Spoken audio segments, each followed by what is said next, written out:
Beshem Hashem Naaseh Venatzleach Shuv, on est jeudi 2 juillet, c'est ça exactement le Yud du mois de Tammuz, de 10 Tammuz, Ezrat Hashem, donc sur les 10 jours qui ont été achetés pour l'élévation de l'âme de Michel, Esther, Chassoun, Bat Mana, Zichrona Libracha, c'est le 10e, donc le dernier.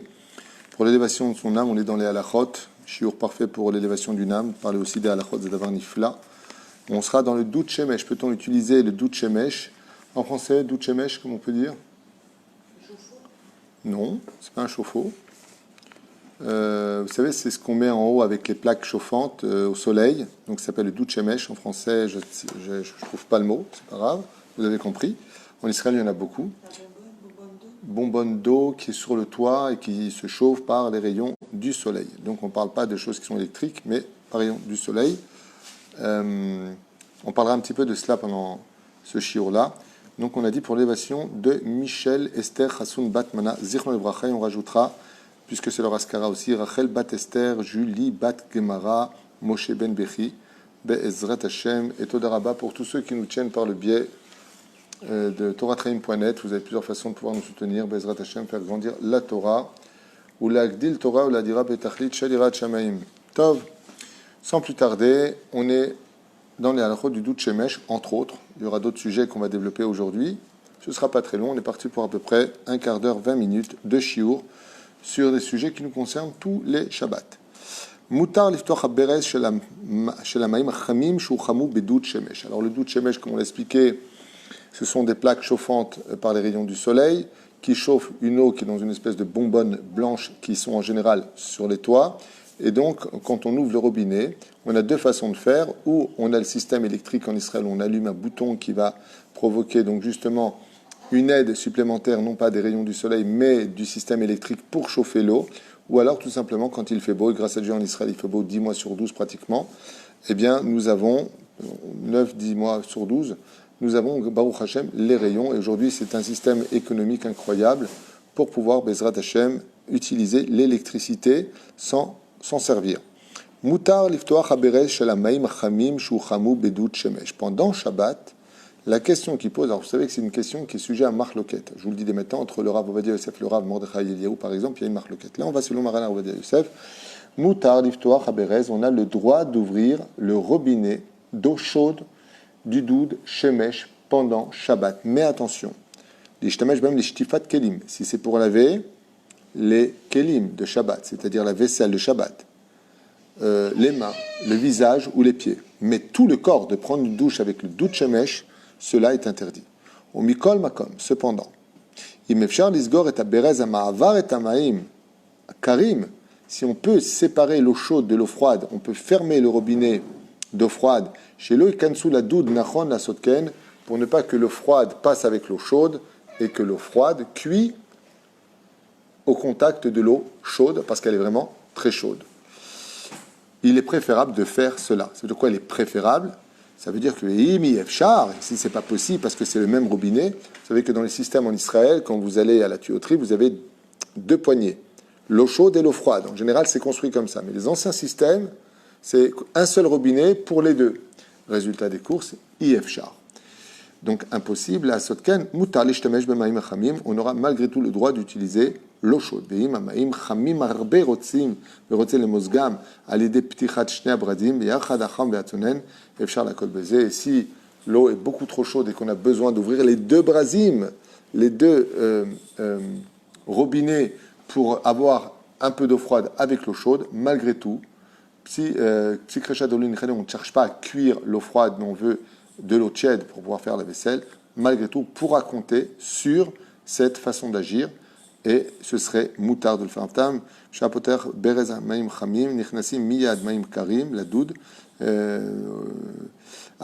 Il dit ici autre chose. Pourquoi c'est embêtant? Parce que quand on descend l'eau du doud shemesh, l'eau chaude qui est dedans descend, et le doud se re-remplit d'eau froide, et elle tombe dans la quantité d'eau chaude qui est dans le doud shemesh. Donc il serait bien de fermer, quand on veut utiliser le dout shemesh, l'eau froide, afin que le dout shemesh ne se re-remplisse pas quand on le vide pendant Shabbat. Mais si ce n'est pas possible et que l'eau froide rentre dedans, alors je vous ai dit que c'est une marloquette, malgré tout, moutar. Avdev et psikrecha, donc comme je vous ai dit, malgré tout, c'est un psychrécha de l'eau nichale, donc on n'est pas intéressé à ce que l'eau froide se chauffe, dans l'absolu, quand on prend l'eau chaude qui est dedans. Kevan dechol isur ou miderabanan. Et comme c'est un interdit des rabanan, chercham vevachel betoldot rama. Et pourquoi Bémet, c'est pas si grave que ça?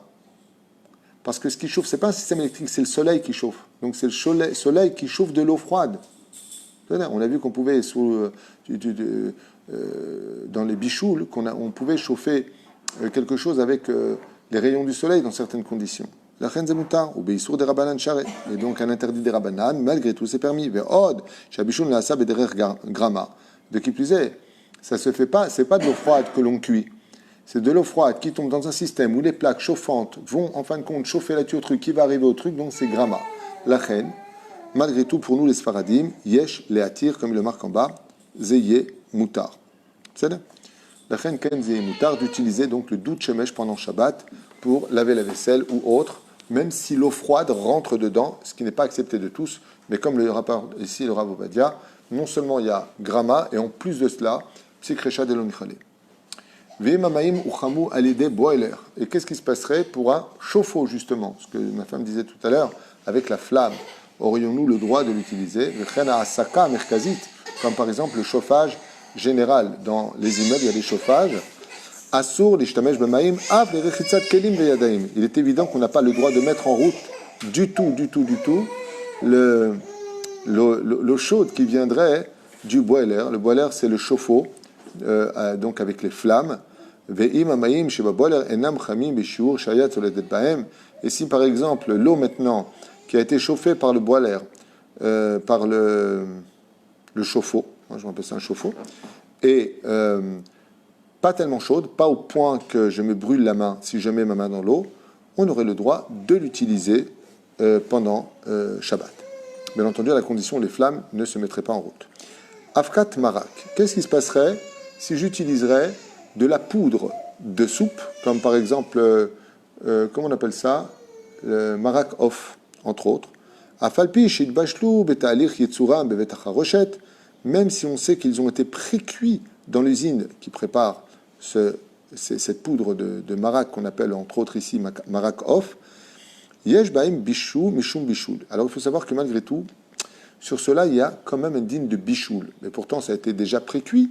Pourquoi? C'est comme le café. Oil ve'enam roim le'achila ad she'itbosesu she'itmosesu b'maim chamim she'atoletet baem. Car en réalité, ce n'est pas consommable jusqu'à ce que l'eau les rende consommables. Et c'est pour cela qu'on ne peut pas l'utiliser de cette façon-là. Et c'est pour cela qu'il est interdit pendant Shabbat de préparer, par exemple, une marak off, où je verserai dans mon verre donc une cuillère de marak off, donc de la poudre de soupe, si vous avez bien compris, et dessus je verserai de l'eau du kumkum bouillant. C'est-à-dire je pourrais pas, vous savez, la fumée qui sort, je ne pourrais pas mettre ma main. Ça s'appelle mevachel. On ne peut pas le faire. Afil mikli sheni. Même du deuxième keli, c'est-à-dire dans le verre, on ne peut pas. Aval, im en amaim chamim, klishlishi, on peut. Premier keli, on l'avait dit, c'est le kumkum lui-même. Le deuxième, le verre. Troisième, là où il est. Klishlishi, il n'y a pas de problème. Aval, même klisheni, c'est assourd. Mais si l'eau n'est pas si chaude que ça, au point que si je coule sur mon doigt, je ne retire pas mon doigt, je peux faire mon marak off pendant Shabbat dans ces conditions-là. Mutar laniach hasirim betoch argaz mipach hamunach al plata ou al gaz. C'est marrant, c'est une question qui m'a été posée la semaine dernière. Est-ce que j'ai le droit de prendre, par exemple, une marmite vide que je vais déposer sur ma plata de Shabbat? Alors pourquoi une marmite d'Afka ou pourquoi une poêle? Parce que c'est du fer, et le fer transmet la chaleur. Et c'est une question qui m'a été posée à propos des plats préférés des Tunisiens, la pkaïla, qui est faite d'huile, entre autres. Il y a beaucoup de sauces dedans. La pkaïla, il y a du solide et il y a du liquide. Vous l'avez bien compris.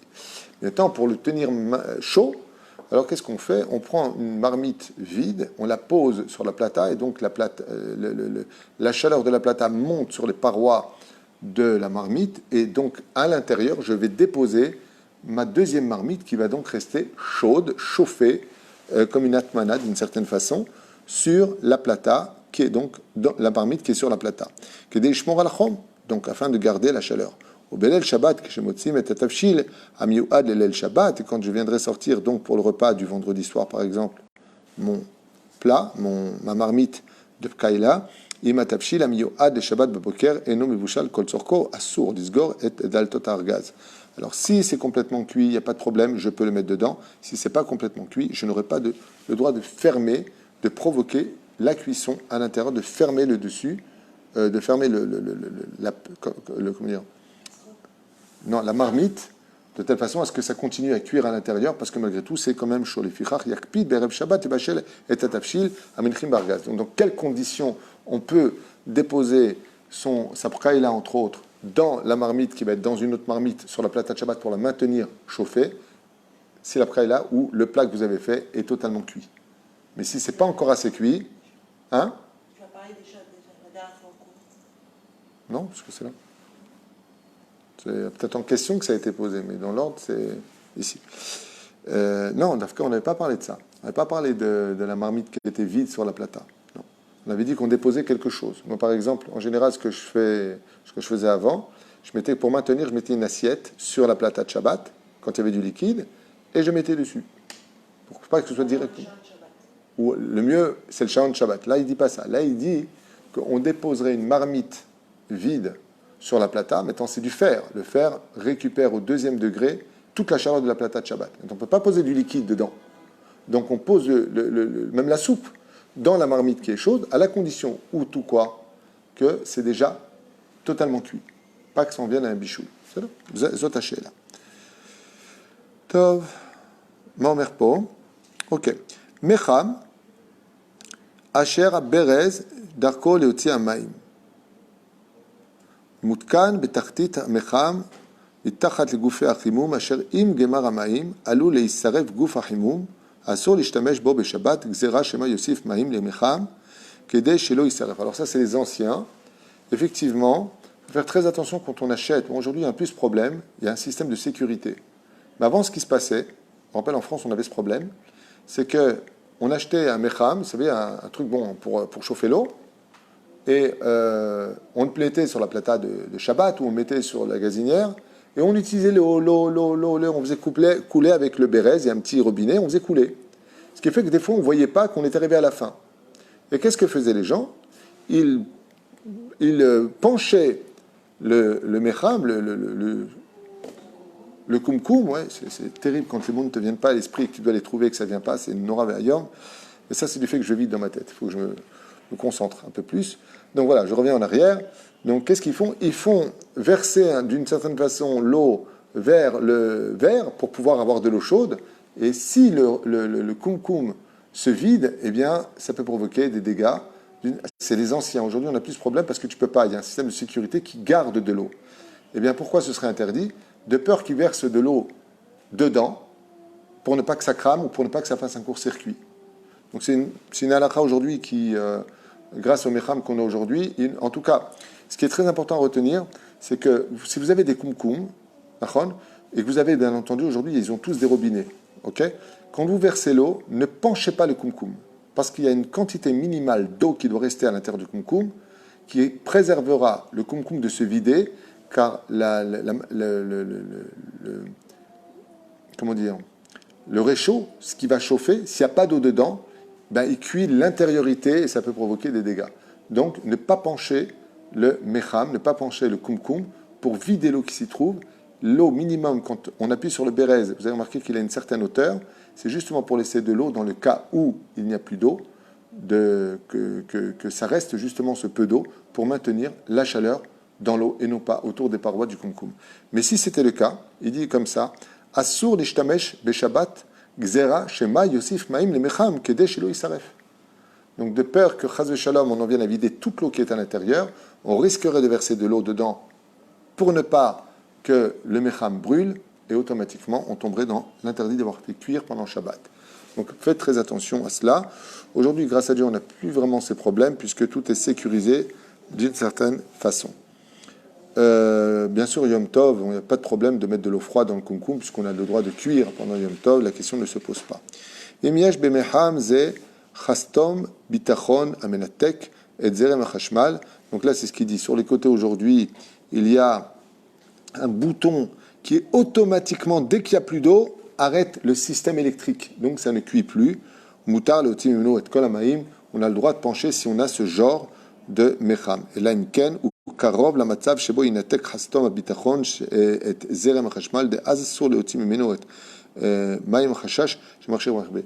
Et là, il rapporte une halakha très importante. Il dit oui, mais fais attention. Pourquoi?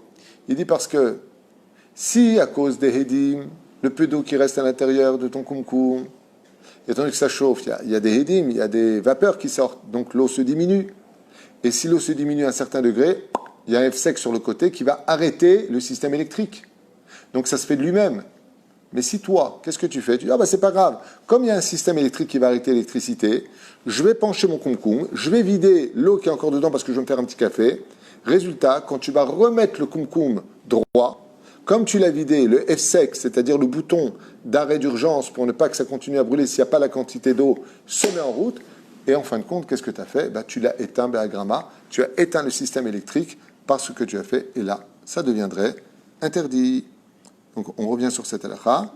Et là, imken ou karov, le matzav, shebo inetek chastan abitachon, metzerem achashmal, de az asur leotim imenu, et amaim chashash marchir echabe. C'est bien comme je l'ai dit, de peur que le système électrique s'arrête du fait que tu aies retiré toute l'eau, parce que le système l'exige par rapport au peu de quantité que tu as laissé à l'intérieur, ce qui provoquerait un issour, ce qui est donc interdit. Donc il faudra faire attention quand on se sert de l'eau du kumkum ou du mecham, de préparer les quantités nécessaires. Et comme je dis souvent, mieux vaut jeter un peu d'eau après Shabbat que de manquer d'eau pendant Shabbat. Baruch Adonai Leolam, Amen, Amen. On vient de finir ce siman qui était court, mais tellement hebdomadaire pour nous, puisque souvent le Shabbat on est confronté à ce genre de choses. Et kama chashuv la da'at et halacha bamikre azé. Quelqu'un d'ailleurs m'a posé la question cette semaine, non, juste avant, c'était quand? Juste avant Shabbat. Il a acheté un kumkum et il m'a dit comment on fait, puisque ça ne vient pas d'Israël, comment on fait pour le cachériser.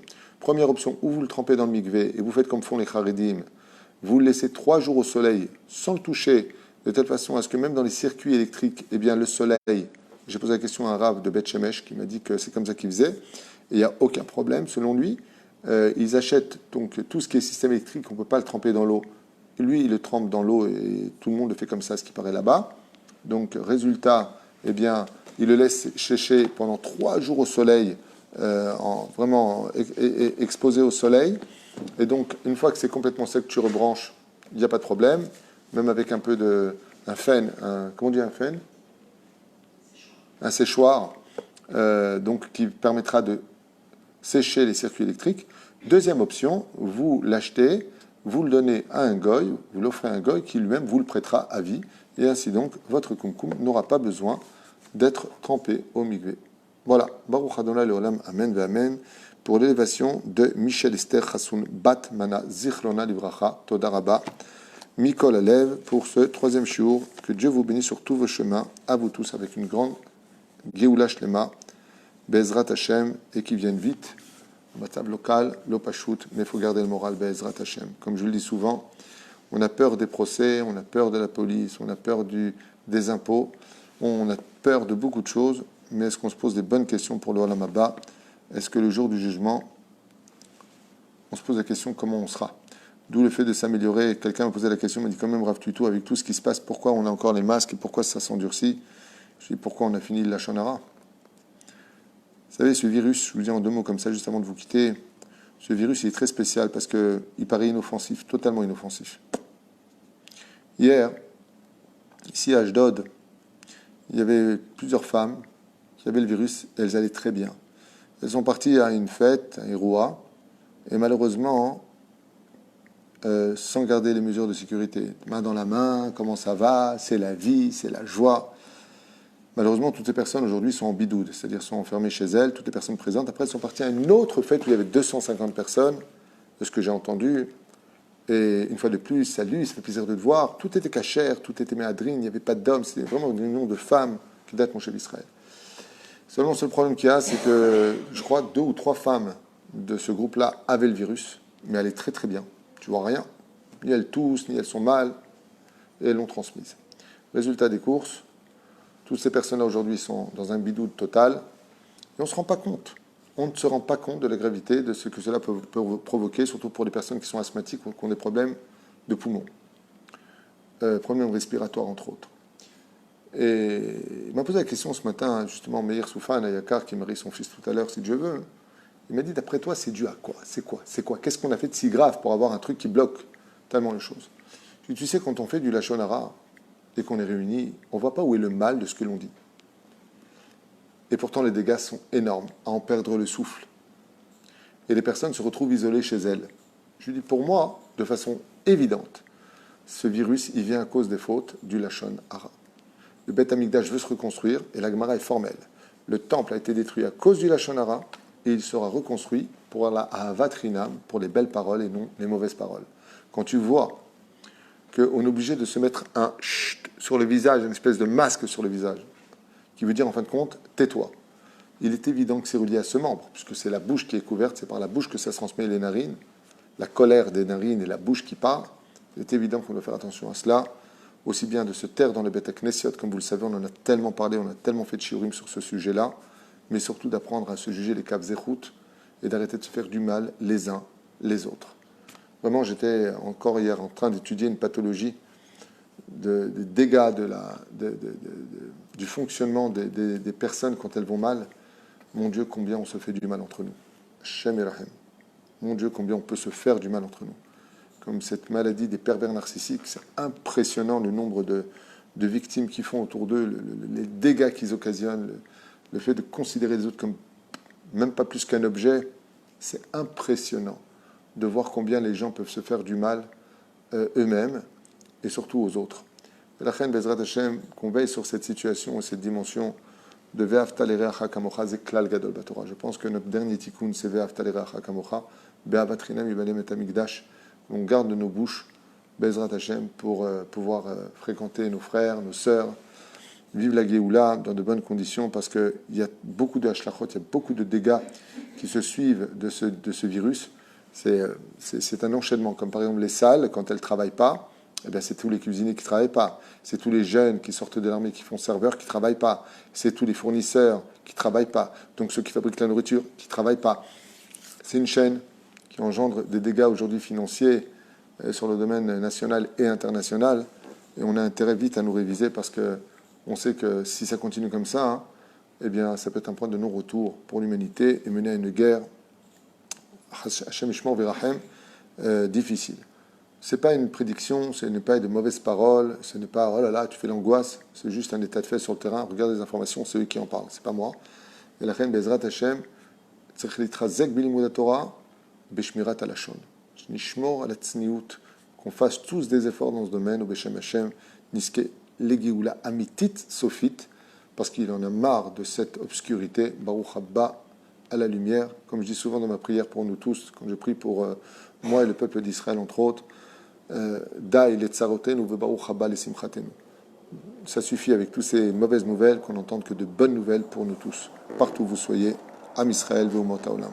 Baruch Adonai leolam amen ve amen.